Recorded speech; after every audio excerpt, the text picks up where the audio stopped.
चिमुकल्या मुलीचं बारसं होण्यापूर्वीच कोल्हापुरातील सायबर चौकीतल्या काटकर पार्क इथं राहणाऱ्या विवाहितेनं गळफास लावून आत्महत्या केल्याचा प्रकार घडलाय। अस्मिता काटकर असं मृत विवाहितेचं नाव आहे। तिच्या आत्महत्येला तिच्या पतीसह कुटुंबीय कारणीभूत असल्याचा आरोप तिच्या माहेरच्या लोकांनी केला। त्यानंतर गुन्हा दाखल होऊन राजारामपुरी पोलिसांनी या प्रकरणी पती, सासू आणि सासरा अशा तिघांना आज ताब्यात घेतलं। या प्रकरणी नंदेवरही गुन्हा दाखल झालाय।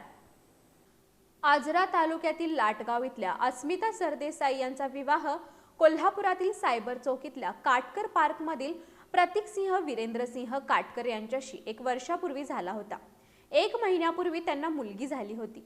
या मुलीचं बारसं येत्या काही दिवसात होणार होतं। दरम्यान रविवारी अस्मिता काटकर यांनी राहत्या घरातील बेडरूम मधील छताच्या पंख्याला ओढणीनं गळफास लावून आत्महत्या केली। मात्र अस्मिता काटकर यांनी आत्महत्या केली नसून त्यांचा घातपात झाल्याचा संशय तिच्या माहेरच्या नातेवाईकांनी केला। मृत अस्मिता काटकर यांचं शवविच्छेदन आज CPR रुग्णालयाच्या शेंडा पार्क इथल्या शवविच्छेदन गृहात झालं। अस्मिता काटकर यांच्या मृत्यूला त्यांचा पती तसंच सासरची मंडळीच कारणीभूत असल्याचा आरोप करत त्यांना अटक केल्याशिवाय मृतदेह ताब्यात घेणार नाही असा पवित्रा अस्मिता काटकर यांच्या माहेरच्या नातेवाईकांनी घेतला। सासरच्या मंडळींनी केलेल्या छळामुळेच अस्मिता काटकर यांनी आत्महत्या केल्याचं त्यांची आई संगीता सरदेसाई यांनी सांगितलं। हुंडाबळी केलाय, मुलगी झाली म्हणून टॉर्चर केल्याने, मुलगी झाली म्हणून टॉर्चर करून करून मारल्याने तिने। परवा दिवशी शुक्रवारी पोरगी माझी बोलले, मम्मी 15 तारखेला बारसं घाल, ऑगस्टला 15 तारखेला म्हणून। बारशाचा खर्च बी माझ्याकडेच, ह्यांचं बाळ माझ्याकडे खर्च।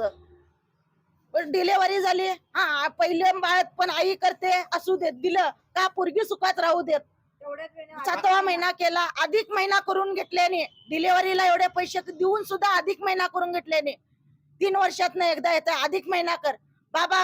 बाबाला किती हजार पगार आहे, पोरगी भावा म्हणणाऱ्याला किती हजार पगार आहे। माझं सगळं दागिने ठेवून माझ्या पोरगीची हाऊस केली का या घरात सुखी राहू दे पोरगी म्हणून, आणि हिने मारून टाकल्याने माझ्या पोरीला। कोणाकोणावर संशय आहे? किती? 4 जण, सगळी ती 4 जण आहेत। ननंद म्हणणारी प्रतीक मनीषा काटकर, पहिला सासू म्हणणारी प्रतीक काटकर, वीरेंद्र काटकर आणि ऋतुजा काटकर, 4 पण आहेत ती।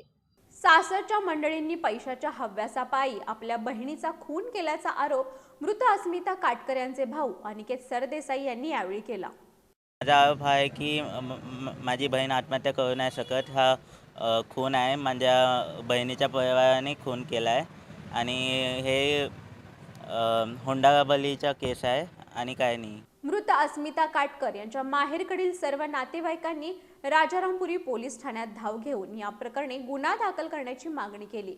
त्यानुसार पोलिसांनी या प्रकरणी गुन्हा दाखल करून या प्रकरणी अस्मिता काटकर यांचा पती प्रतीकसिंह वीरेंद्रसिंह काटकर, सासू मनीषा वीरेंद्रसिंह काटकर आणि सासरा वीरेंद्रसिंह काटकर या तिघांना ताब्यात घेतलं। याबरोबरच नणंद ऋतुजा वीरेंद्रसिंह काटकर हिच्यावरही या प्रकरणी गुन्हा दाखल करण्यात आलाय। या घटनेमुळे राजारामपुरी पोलीस ठाण्यासमोर तसंच काटकर पार्क परिसरात तणावाचं वातावरण निर्माण झालं होतं।